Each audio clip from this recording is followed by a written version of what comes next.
Engine Performance 1, Test 2 from the textbook.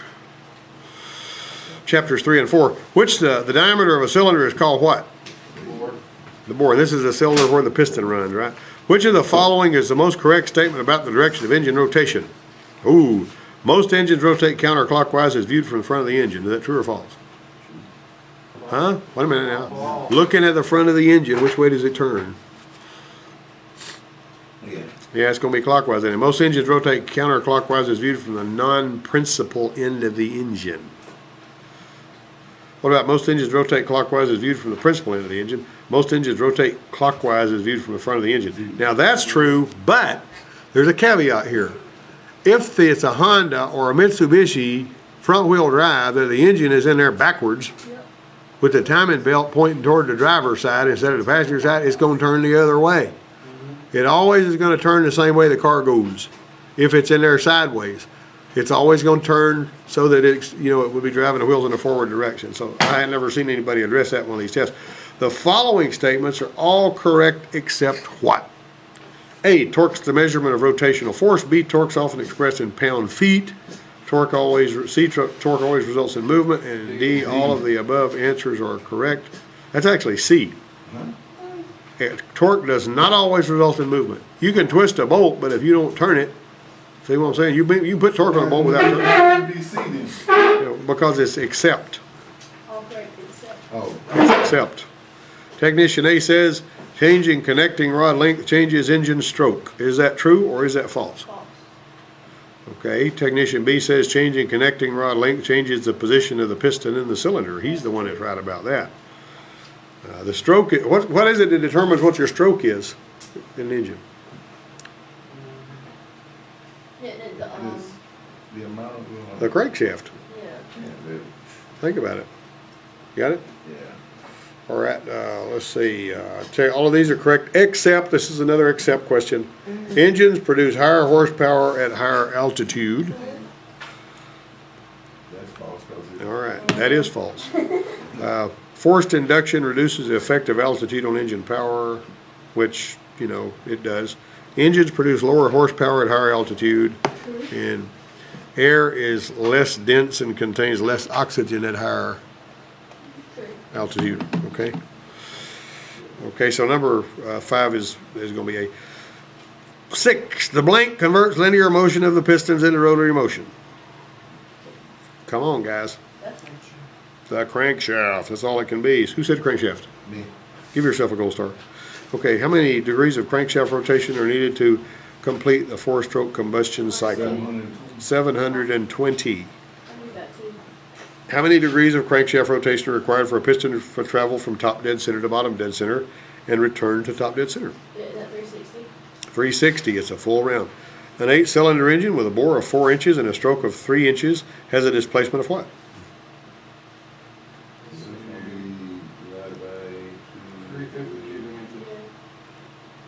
Seriously? It's like 246. Is that engine they're describing there over square or under square? If the bore is more than the stroke, it's over square. If the bore is less than the stroke, it's under square. So here you got an 8-cylinder engine with a bore of 4, stroke of 3. Y'all are mystified, aren't you? That's a 302. That is a 302, which is how many liters? Good question.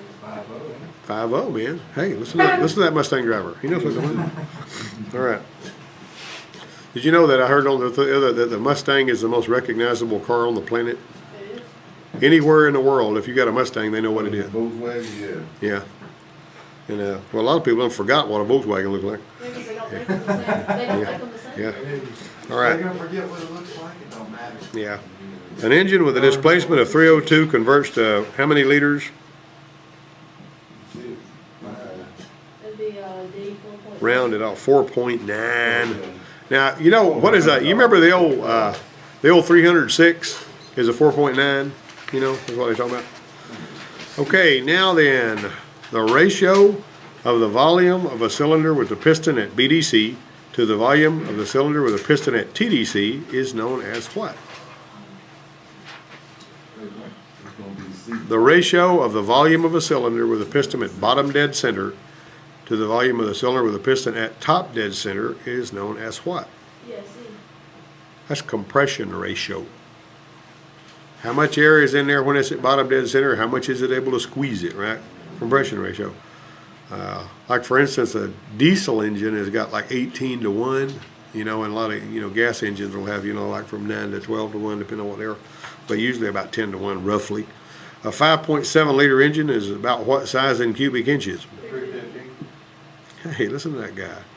But, okay, now then, is that exact or is that almost? That's almost. What about a 6.6? An answer on the paper. 426. 400. Hey, listen to him. He's got his head on straight, don't he? Well, no. In the late 60s, you'd see these Pontiac Firebirds that would have a 400 in them. And on the side, on the hood, on the little air dam on the hood, it would say 6.6, which is, pretty. Even in those days, they were piddling around with liters and all that when they were coming to displacement. All right, let's see. The metric unit for torque used by most original equipment manufacturers is which of these? OEM is what? You ever see the letters OEM? It stands for original equipment manufacturers. Well, what do they use? What do they use for torque? No, I mean, this is metric. We're talking metrics, man. Kilogram meter. How about Newton meter?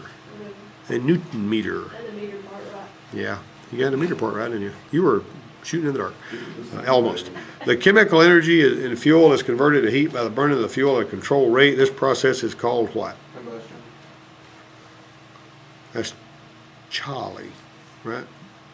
Number 13. The chemical energy in fuel is converted to heat by burning the fuel at a controlled rate. Now, the crazy thing about this is, if you looked at the answer key for that one, it would tell you that it was, no, I looked at it wrong. I started to say I had the wrong answer on the answer key, but they didn't. Combustion's what it is. How does a turbocharger increase engine power? A. What's the difference between a turbocharger and a supercharger? Supercharger uses the engine, turbocharger is on the bit. Well, a supercharger uses the engine? What's that mean? One It runs runs off off the the belts. belts. Yeah, Supercharger runs runs off off the belts and the crankshaft and all that's all connected. Turbo uses Turbocharger air. hooks up to the exhaust and the intake. How does it work? Well, turbocharger, it spins the spools or like this. the ridges, but What spins the spool? the intake is sucking on it, I believe. I can't remember. The intake and the exhaust, it shoves exhaust, like the exhaust back into it and forces it to spin, and it shoves it into the intake. Actually, the exhaust drives the turbine. And the turbine is on the opposite end of the shaft that's got the impeller.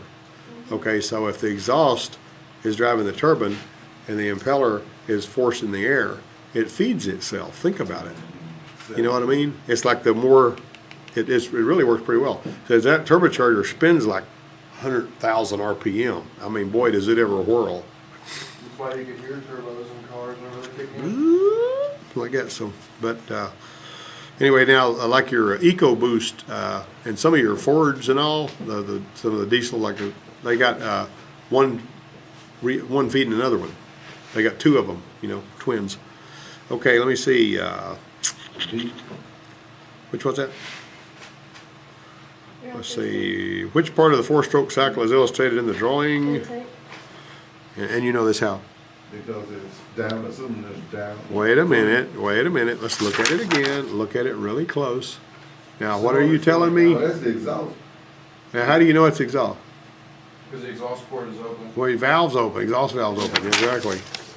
Okay, now whenever the exhaust valve the intake valve opens as the exhaust valve is closing, but there's a small amount of time on most engines, and I'm gonna say most because there are some exceptions to this. There's a small amount of time when the intake valve and the exhaust valve are open at the same time. Now, I'm gonna tell you what the term for that is. Are you listening? Overlap. When you hear somebody talking about overlap, if you actually got a valve cover off and you want to find top dead center on that piston and you don't really care if it's on exhaust or intake, you can watch the valves. And as soon as you turn that thing through real slow, you can watch the valves and you can actually see the intake valve actually is going to begin to open as the exhaust valve is almost closed. And that is just about perfectly top dead center on exhaust on that cylinder. Now, when I taught engine principles class, it was really funny because I had an engine out here that was a 4-cylinder on a stand, and I would say, okay guys, this is a final exam on engine principles, part of it. I said, show me top dead center exhaust on cylinder number 4, which is the back cylinder. And so they would turn that thing through, watching those valves and all that, and they'd get it to where they said, okay, now show me top dead center compression on cylinder number 1. And they would turn it through and all that kind of stuff, looking at it. Yeah, when floor's there. Bingo, one's you're already there, man. So you guys already with that. So I says, okay, they say, how did I do? Let me have it. I said, well, you made a 70. What? I said, didn't I find them? I said, yeah, but all you had to do is line the timing marks up. And you wouldn't have to, that's all you need to do. You line the timing marks up. 4 is at exhaust top dead center, 1's at intake top dead center. I mean, actually compression top dead center, not intake. Okay. Now let me see here. Let me flip over. I think I'm through with the back page of that one. Okay. In this drawing, which item is the camshaft? In this drawing, which item is the camshaft? Which one you pointing at? B. Don't embarrass me now. Say it either. B is A, but A, I mean, you know where it came, right? Okay, in this drawing, which item is the camshaft? That, I'm gonna tell you, that drawing is not very well made. It's a little bit confusing. What are A and B? Cam, No. shaft. What are A and B? What part would you say A and B are? Quincy, what part would it be? Huh? Valve lifters, but Well, no, those are actually rocker arms. rock on. Okay, now, one end of the rocker arm is resting on what? One end of the rocker arm is resting on what? What's the outboard end of those rocker arms resting on? The piston. No, they're not. The rocker arms don't rest on the piston. Those are the valves. Okay, so here you are. Now you've got the inner end of that thing. If they're gonna open those valves, look at the inside. Now that little round place in the middle right there that you're seeing right there, that's actually the little fulcrum that rocker arm rocks on. Okay, so if I'm gonna open those valves, what is it that's gonna move those rocker arms? Look at C, guys. Look at where C is pointing. That's CC. See a little egg-shaped thing of it. As that shaft in there turns, it's gonna open those valves. Yeah. You're looking at it from in. That is a poorly drawn illustration. I mean, it's just poorly drawn. Because the way they have it so symmetric, I mean, they got it perfectly at the bottom, right? That's egg-shaped, but those egg-shaped lobes, what does that? High-pressure common rail fuel injectors are opened by what? High-pressure common rail fuel injectors are opened by what? Now, we're basically talking about diesel stuff there, right? Either A or C. That's D, that's right, either A or C. It's gonna be solenoids or injector pump pressure. The accelerator pedal position sensor sends a blank signal to the engine control computer. What is that? That's a voltage signal, but I'm gonna tell you they're gonna have more than one sensor. If you don't have a throttle cable and you're dependent on electronics to operate your throttle, based on that, they're either gonna have 3 potentiometers on that pedal, or like on the older Power Strokes, they had an idle validation switch and they had a pot. So if they didn't agree with one another, it wouldn't do anything except idle. Somebody's gonna come out one day, you'll hear about a 7.3 diesel Power Stroke, and they're gonna say, my diesel won't do nothing but idle. Well, just about every single time, it's the accelerator pedal assembly. You're gonna pop that thing on there and you'll take care of that problem. You can't put just the sensor parts on there because they don't trust you to build that thing right. If it runs away, then somebody, it's adios muchachos. All right, so be careful with that. Okay, which of these tools is used for checking a diesel injector nozzle for proper spray pattern? Pop tester. Pop tester is good. Specifications for diesel include what? All of the above. 4 point. Yeah, pour point, cloud point, flash point. Diesel fuel should be rated at what cetane rating? 45, 50. 45 to 52. Cetane is a colorless liquid that has perfect combustion properties and it's rated at 100, and they compare diesel fuel to that to see what the cetane rating is, okay? Ultra low sulfur diesel fuel has how much sulfur content? 15 parts per million. 15 parts per million, and that's ultra low. The specific gravity of diesel fuel is measured in what units? API gravity. That's not anything you know off the top of your head. Which of these takes place during regeneration in a diesel particulate filter? And that's just some fairly new stuff here. What do you think?